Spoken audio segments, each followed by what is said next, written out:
Hey y'all, I wanted to share a little bit about how I look at creativity today, um, and ask you to think about how you define it. What does it mean for you? Like I look at it in two different ways, right? So, oh my God, my messy kitchen's behind me. I just realized that. Yeah, there it is.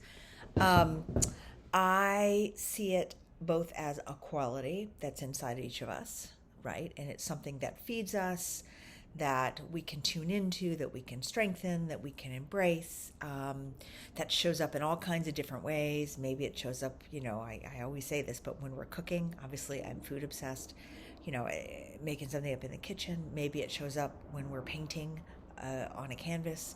Maybe it shows up when we're writing a play or planning a vacation and we think about it creatively, or you know deciding what flowers to plant in your garden. I mean, it shows up in a million different ways: problem solving, innovation at work, all kinds of things. I also think of creativity as a tool or a portal, something we can go through and use to connect more deeply with who we are inside, and learn more about ourselves and stuff around us, right? We can go into a creative exercise or an art based exercise with intention. We can say, okay, I'm thinking about this issue I have to deal with, and I just can't see beyond this tunnel vision I have. And then you can make some art around it. You can take a walk in nature. You can do all kinds of things and then come back to it later on, or reflect on the experience you had while you were carrying this in the back of your head, and you can get all sorts of new information. When you use creativity in that way, it brings you into a dialogue between your heart and your hidden information inside of you and what's happening in your head, right? And I think that shows up for artists a lot in their work.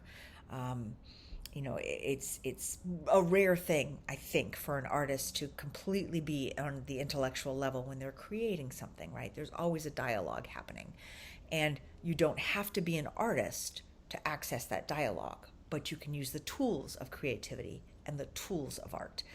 I can show you a little bit about what I do on a daily basis, and it changes, but right now I'm doing a lot of drawing and writing. I use something to spark me. Sometimes it's how I'm feeling or a dream I had.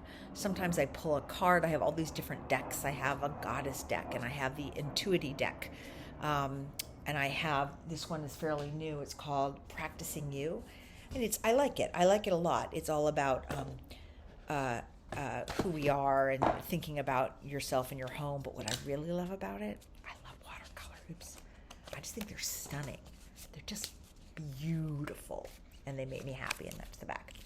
So I'm using these two, and I just reflect on them a little bit, and then I draw.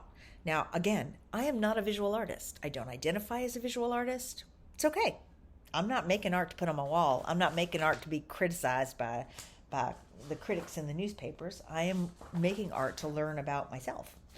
So a couple pieces I've done recently are this, which then I look around at different ways, right? And I'm dropping things, see all kinds of different things.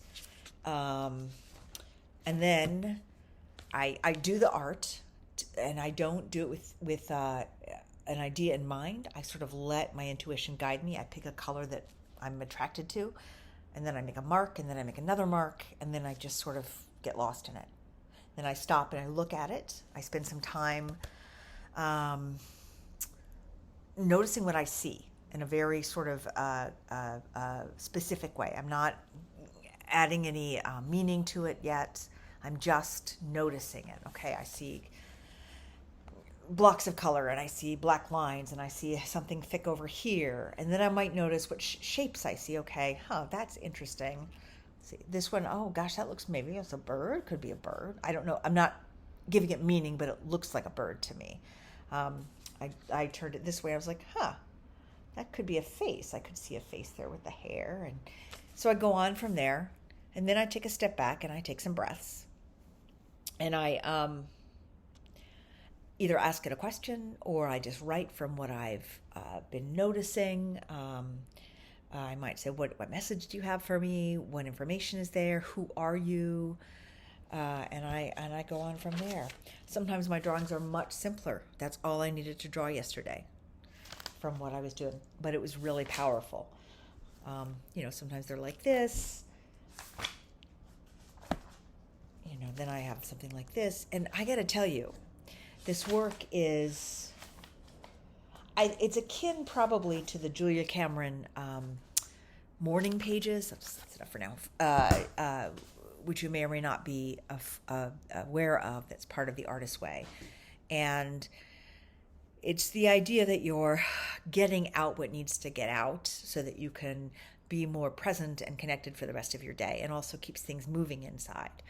I think it goes a step further when you add the art. For me, I mean, everybody has to find their own process, right? We're all different. For me, adding something visual with the words, with the reflection and the breathing and the thinking, takes me to a slightly deeper place, and activates those messages and those ideas inside of myself that I'm not seeing when I'm just up here in my head, in my intellect. I love my intellect. I'm embracing my intellect. I'm not saying don't embrace it, but I'm saying there's so much more inside of us too. I also am I'm a person who relies on my intuition a lot. So that is a comfortable place for me. It's not as comfortable for everybody, and I understand that. But with practice, you can really tune into that piece.